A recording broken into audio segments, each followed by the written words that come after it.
අනිඩොන් අයියට තේ එකක් දෙන්නද? ඇත්තමයි බබිනක්කේ. මමත් මේ තේ එකක් ඉල්ලන්නේ කොයි වෙලාවේද කියලා හිතාමයි හිටියේ. උඹ හිතන දේම තමයි මං කරන්නේ. මේ අන්න අරුටත් තේ එකක් දීපන්. මේ කෝ විසල් බේබි. අද ටියුෂන් තියෙන දවසක් නෙමෙයිනේ.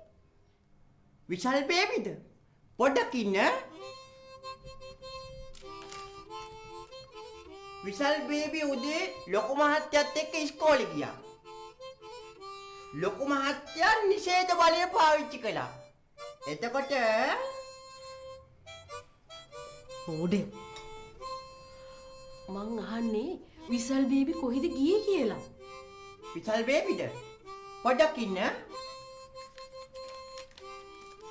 පොතේ හැටියට නම් බබිනක්කේ මේ වෙලාවේ විශාල් බේබි ඉන්න ඕනේ පුස්තකාලේ පාඩම් කරලා. ඇයි දෙයියනේ මහා සාගරය වගේ සද්දන්ත ගෙයක් තියෙද්දි පාඩම් කරන්න පුස්තකාල මොකටද? ඒකට ඉතින් නිෂේධ බලය පාවිච්චි කරන්න ඕනේ. මේ අන්න හරියටලා ඉඳි. නිෂේධ බලය ගැන කතා කරන්නේ නෝ.